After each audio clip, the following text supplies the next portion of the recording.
So, you might be wondering, what happens after you find the lost city of El Dorado? Maybe buy a couple Taco Bells. Let's call it the PJ. I'm gone. I'm the hero the city actually deserves. That's all. That's it. We can't talk about it any further for the memories.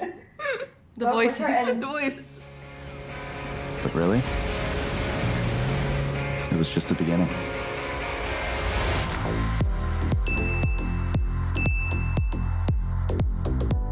I would probably do what the Pogues did, but not do what he did. I would be a little more responsible than JJ, ideally, in my bidding process for property. He just really wanted the property really bad. He knew it was the right one. I mean, no. He did, no. Not for... Yeah, he did. I would, invest if I found that large amount of money. Invest in penny stocks. Penny stocks. Probably some property. If it was only one thing that, for sure some property. We can hope I bought a house, but that's boring. Yawn. Maybe buy a couple Taco Bells. Yeah, start franchising. Start franchising. Yeah. Buy I'd bring Taco Del Bells. Taco to the East Coast. Would you rebranded Taco Bell? No, Taco Bell's perfect. They can't touch that. Yeah, Okay. We don't need to do anything. Sorry, Taco Bell. Yeah. I'm gonna buy an island. Rodeo is not gonna know what hit him.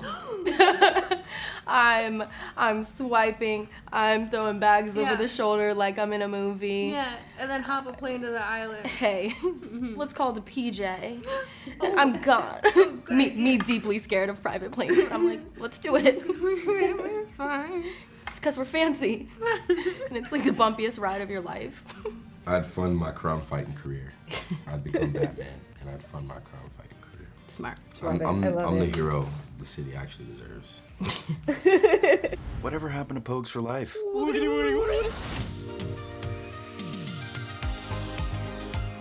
Rudy, I was like really in awe of the scuba scene in the middle of the first part. That was incredible to watch. I was wondering if you could walk me through what it was like filming that, and how much of it did you and Madison get to do, and how much of it was doubles? Yeah, I mean, well, one, we had to get scuba certified, which was, honestly, I enjoyed that. I like having my scuba. I can't say that word, though. Scuba. Yeah, I guess I can't say the word, but scuba certified. It's a B instead of a D. Yeah, scuba.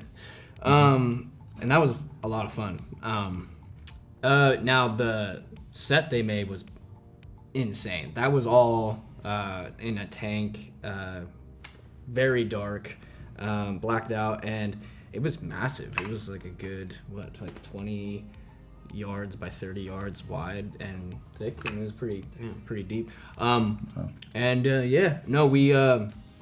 We kind of shot in sections, and I think it was like JJ's coverage, her coverage, and then when the fight broke out, that's when the doubles came in, and we had to, kind of tag team that scene for that part. But yeah, up into that part, it was mainly us.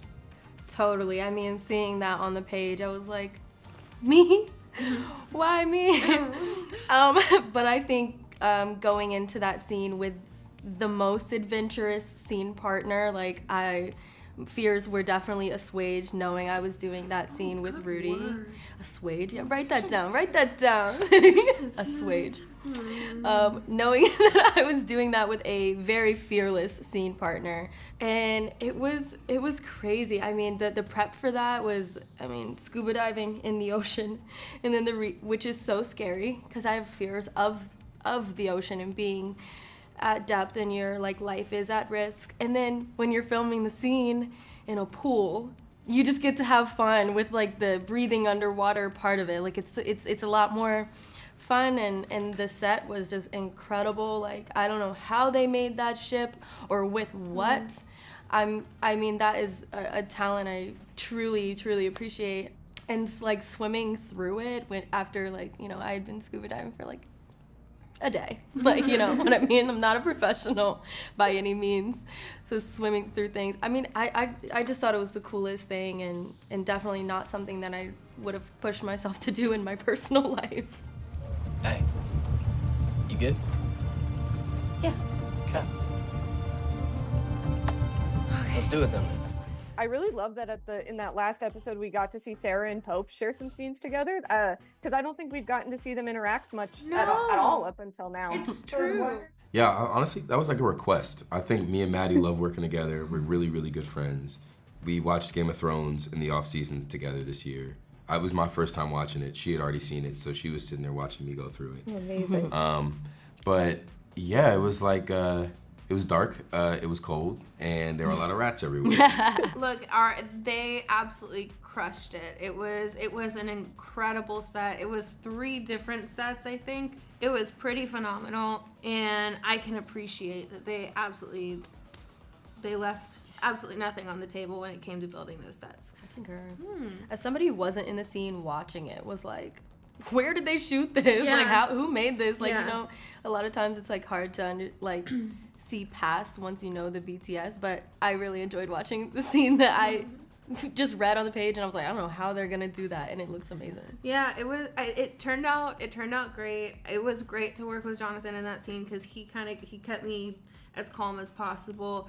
There wasn't much acting done, so I feel like I really feel like life was imitating art in those scenes.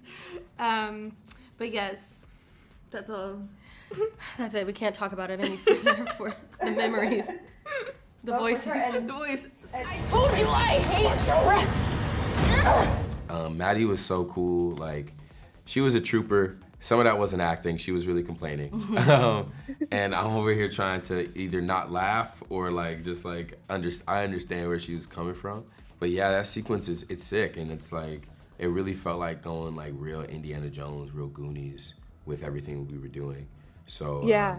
Working with Maddie I was like, about time. Like, we got to do something together. Like, Yeah. Since they're still stuck there as we go into part 2, I was wondering what you could tease about what's going through their heads when we close out part 1 as we're going into part 2. well, we know this. There's no way out, and the catacomb is gonna fill to the top. So they're in there with that. And that's where they are. And so they have to try to find a way out, but it's not looking good. Oh shit. Rudy, that big reveal at the end of part 1 when you find out that your dad isn't your dad, that was kind of wild, and the scene on the lighthouse especially was very intense to watch. I was wondering what was going through his mind as his dad was telling him all this stuff. Denial. First thing is that it's like, there's no way this is some sort of ploy for him to make money.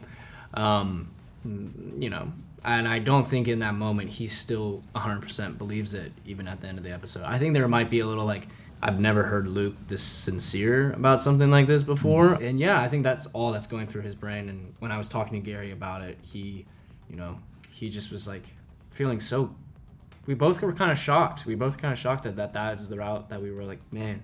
But at the same time, I think that actually served the scene. We both were like, oh, just FYI, you're not by blood my son, which is, I think it played in the scene. Are you messing with me right now? No, are you messing with me? I swear to you. Are you messing with me? I swear to you. Chase, I was wondering, this season, it's interesting because it's the first season where like John B isn't the guy motivating like this hunt to go forward, which I thought was interesting. And I almost felt like he was a little apprehensive about getting into it, and you especially see it towards the end of part 2 when he can't like shoot the gun. I was wondering if you could talk to me a bit about how that's impacting him this season and how it'll impact him going into part 2. Yeah, I think all of the trauma and all of the choices that he's made that have put people in harm's way has really weighed on him with the time that they've had since they've, found El Dorado in season 3. And so I think for him, experiencing that level of loss, there's not the value of the gold versus the weight of the loss. They don't really balance each other out. With that sitting on his shoulders, I think he's just really starting to second guess a lot of his choices in a way that in the past he kind of shares with JJ, that impulsive nature of just pursuance. So now I think it's more about taking a step back and thinking about things a little more. We are so screwed. And Carlacia, the action sequence, I believe it's in the episode before with Terrance in the house, was so intense and really incredible to watch. And it was a really cool moment for your character specifically. I was wondering if you could talk to me a bit about what went into preparing to film that big fight sequence and what it was like being back with the actor who plays Terrance. It was absolutely amazing. I love Terrance. So the actor's real name is Terrance. So, so like I'm not calling him by his character name. His actual real name is Terrance, but I love Terrance from the moment we met on the plane flying to Barbados, like, I don't know, 3 years ago at this point.